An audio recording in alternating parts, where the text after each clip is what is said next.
10వ తరగతి ఫలితాల్లో ఆంధ్రప్రదేశ్ ప్రభుత్వం సరికొత్త సంప్రదాయానికి తెరలేపింది. దశాబ్దాలుగా కార్పొరేట్ విద్యాసంస్థలకే పరిమితమైన భారీ ప్రకటనల ట్రెండ్ను బ్రేక్ చేస్తూ ప్రభుత్వ పాఠశాలల టాపర్ల ఫోటోలతో అధికారికంగా పత్రికా ప్రకటనలు విడుదల చేసింది.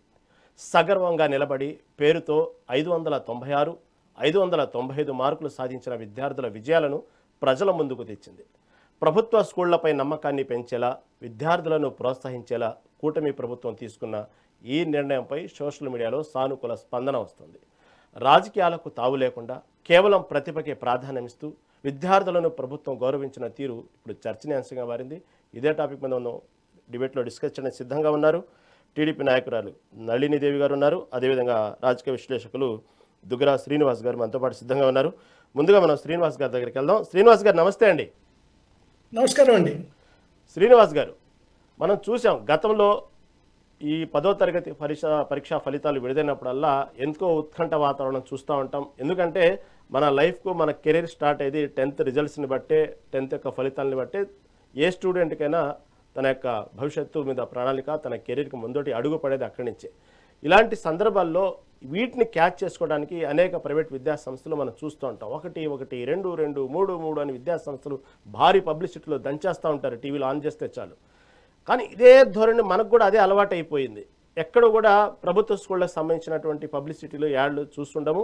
వాస్తవంగా వాళ్ళతో పోటీ పడేంతగా కూడా గతంలో మనం చూడలేదు. ఆ విధంగా భయంకరమైన మార్కులు, అంటే దాదాపు 5 మార్కులు తక్కువ, 600కి 2-3 మార్కులు తక్కువ స్థాయి ప్రభుత్వ స్కూళ్ళలో కూడా మనం గతంలో పెద్దగా చూడలేదు. ఏదన్నా 1-2 సందర్భాలు.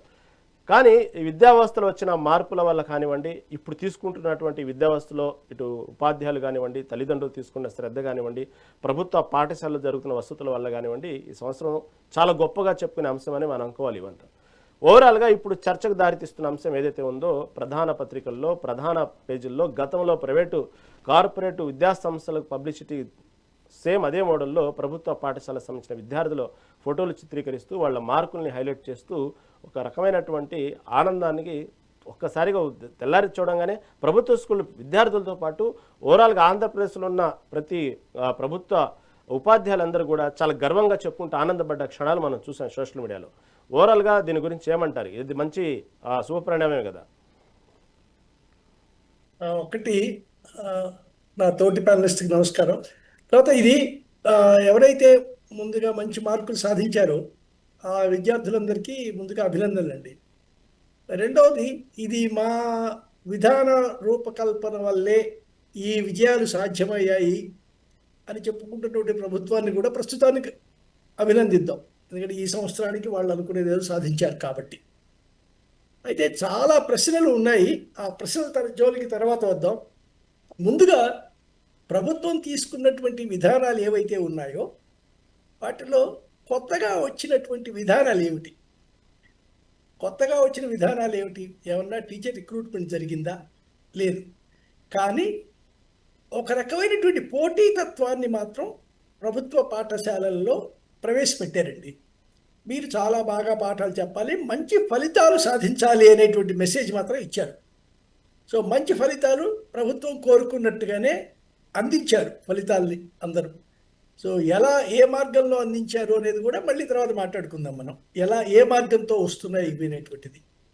కానీ విద్యార్థుల్లో ఈ పోటీతత్వం అనేటువంటిది ఒకసారి ప్రవేశపెట్టిన తర్వాత వాళ్ళు ఇక దాన్ని ముందుకు తీసుకెళ్ళటం అనేటువంటిది బహుశా టీచర్స్ యొక్క అవసరం కూడా లేకుండా విద్యార్థులు చేయగలుగుతారండి.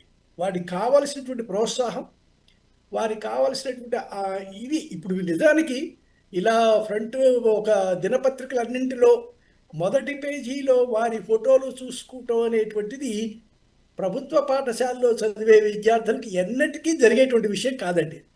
గతంలో జరగలేదు, ముందు జరుగుతుందని కూడా చెప్పలేము.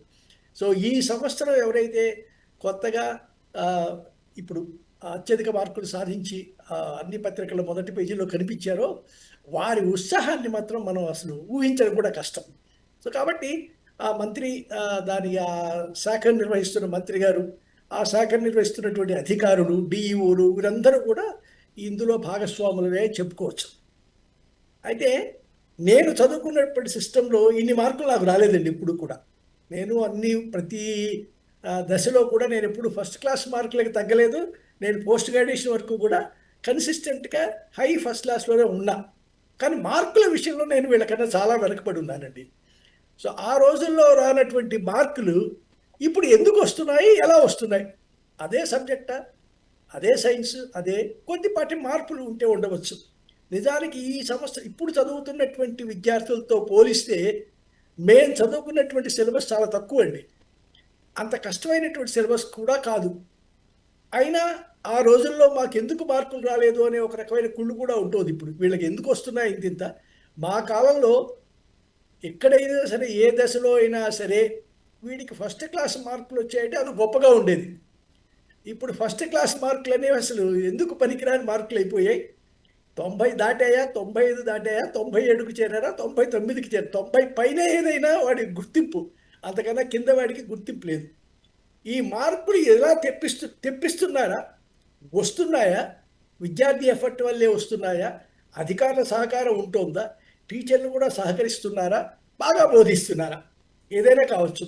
ఆ రోజుల్లో ప్రతి స్కూల్లో కూడా స్టూడెంట్స్ నిండుగా ఉండేవారు, టీచర్స్ కూడా నిండుగా ఉండేవారండి. అంటే ఎంత సంఖ్య టీచర్స్ అక్కడ పనిచేయాలో అంతమంది పనిచేస్తుండేవారు. అయినా ఆ రోజుల్లో ఎందుకు మార్కులు ఇట్లా మాకు రాలేదు? రెండోది, సౌకర్యాల విషయంలో పోలిస్తే అప్పుడు చాలా సౌకర్యాలు తక్కువ. కనీసం మంచినీళ్ళు కూడా ఉండేవి ఆ రోజుల్లో, మా హై స్కూల్స్లో, కాలేజ్ స్కూల్స్లో. కానీ ఇప్పుడు వీళ్ళకి మంచినీళ్ళు వచ్చాయి, మధ్యాహ్న భోజనం వచ్చింది, ఇతర స్కూల్ బ్యాగ్స్ ఇస్తున్నారు, సైకిల్ ఇస్తున్నారు, యూనిఫామ్లు ఇస్తున్నారు, అన్నీ ఉచితమే.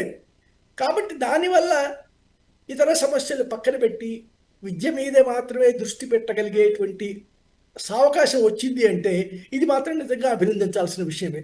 దానివల్ల కనుక మార్పులు వస్తున్నాయి అంటే విద్యార్థులకు ఇతర సమస్యలు ఏమీ లేవు. మాతో చదువుకున్నటువంటి విద్యార్థుల్లో చాలామందికి కుటుంబాలలో ఆర్థిక పరిస్థితులు సహకరించేవి కావు. నాకు గుర్తున్నంత వరకు నేను 60లో చదువుకున్న స్టూడెంట్ని, 60 నుంచి 70 వరకు. ఆ సమయంలో చాలామంది నాతో పాటు చదువుకున్న విద్యార్థులు ఏదో ఒక రకమైన వాళ్ళ వృత్తి చేసుకొని అలిసిపోయి పొద్దున్నే పొలం చేసి మళ్ళీ స్కూల్కి అలిసిపోయి వస్తుండేవాళ్ళండి. ఆ కష్టాలు ఇప్పుడు లేవు. కాబట్టి విద్యార్థులు హాయిగా చదువుకోవటం అనేటువంటి విషయం తప్పించి దేని మీద దృష్టి పెట్టాల్సినటువంటి ఇతర సమస్యల జోలికి వెళ్లాల్సిన అవసరం లేదు. కాబట్టి వారు మెరుగ్గా చదువుకుంటున్నారు అంటే ఇది నిజంగా అభినందించాల్సినటువంటి విషయమే. అయితే మార్కుల విషయంలో మాత్రం నాకు బాగా సందేహాలు మాత్రం ఉన్నాయండి. డిస్కస్ చేద్దాం, ఇంకా ముందు ముందు దీని గురించి చాలా డిస్కస్ చేద్దాం, కావాల్సిన సమయం ఉంది. మీరు చెప్పింది కూడా నోట్ చేసుకుందాం, దాని పాయింట్లు దాని మీద కూడా డిస్కస్ చేద్దాం. ఎందుకు ఇప్పుడు ఇన్ని మార్కులు ఎందుకు వస్తున్నాయి, గతంలో ఇన్ని మార్కులు ఎందుకు రాలేదు? వాస్తవం గతంలో ఫస్ట్ క్లాస్ వస్తేనే అబ్బో చాలా గొప్పగా ఊహించేవాళ్ళు, కానీ అసలు మీరు చెప్పినట్టు ఫస్ట్ క్లాస్ అనేది అది కామన్. ఇక ఫస్ట్ క్లాస్ అనేది ఎక్కడ 500 దాటిందా, 550 దాటిందా, ఈ మాత్రమే క్యాలిక్యులేట్ చేసుకుంటారు ప్రస్తుతం. అసలు అవన్నీ ఏందనేది మనం తర్వాత డిస్కస్ చేద్దామండి. ప్రస్తుతం నళిని దేవి గారు ఉన్నారు కాబట్టి టీడీపీ నాయకులు ఆమె దగ్గర మాట్లాడుతున్నాం. నళిని గారు నమస్తే అండి.